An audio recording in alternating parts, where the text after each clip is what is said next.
Welcome back to Rekt Radio, the one and only show that cuts through the market chatter to find the future.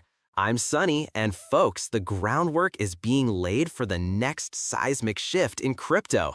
The giant is waking up. And I'm Cole, here to point out that when a giant wakes up, it usually stumbles around and breaks things. Let's not get stepped on. What grand, earth-shaking narrative has you excited this week, Sunny? It's the Bitcoin renaissance, Cole. For years, the biggest knock on Bitcoin was that it was just digital gold, that it just sits there. But that's all changing.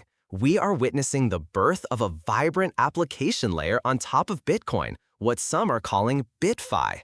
The most secure blockchain is finally becoming a productive asset. Productive asset is a very optimistic way of saying a new way to lose your Bitcoin.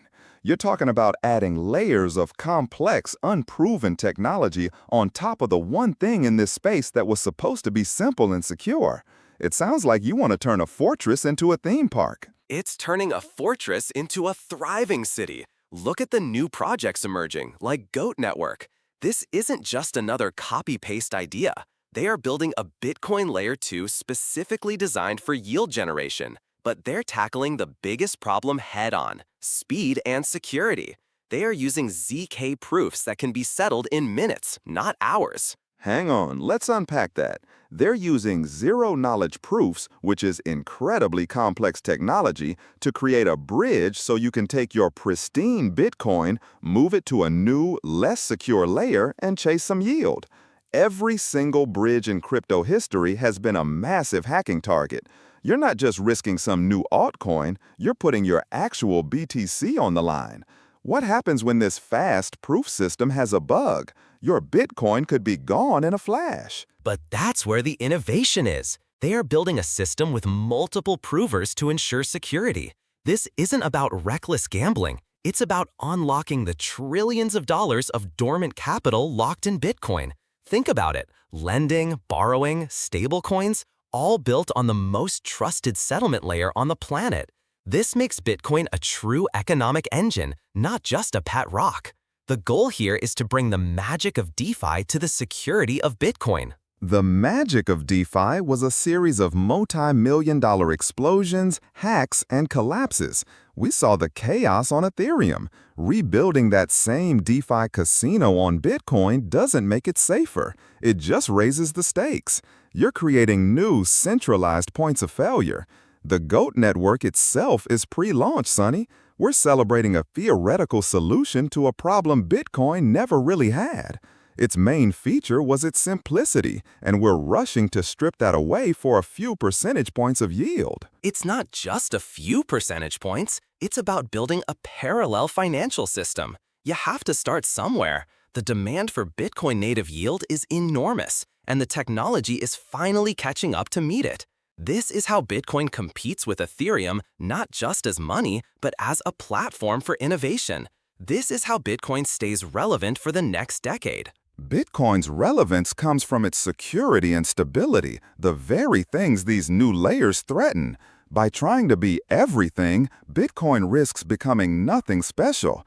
It becomes just another smart contract platform, but one that is inherently clunkier and less flexible than its competitors. It's a fundamental misunderstanding of what makes Bitcoin valuable in the first place.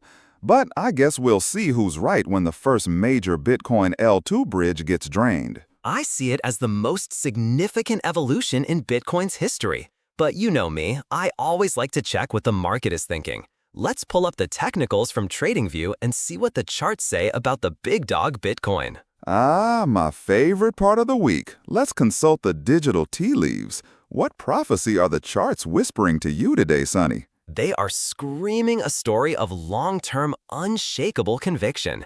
If you zoom out to the 1-month chart, the macro view, the story is crystal clear. The moving averages are giving a strong buy signal. The overall summary is a buy. That is the deep, powerful current of the ocean, Cole. It's telling us that despite any short-term chop, the direction of the tide is in. You always get lost in the history books. The 1-month chart shows where we've been, not where we're going. Let's look at the dashboard right now. The 1-day chart. What's the summary there? It's neutral. How about the oscillators, which measure the real-time momentum, a resounding neutral? Even your beloved moving averages are neutral on the daily time frame. The powerful tide you're talking about has hit a seawall and completely stalled. That's not a stall, it's a strategic pause. This is the most bullish setup imaginable. When you have a confirmed strong buy on the long-term trend and the short-term chart goes neutral, it means the market is consolidating its gains at a higher plateau. It's absorbing all the sellers, shaking out the tourists, and building a solid foundation for the next leg up.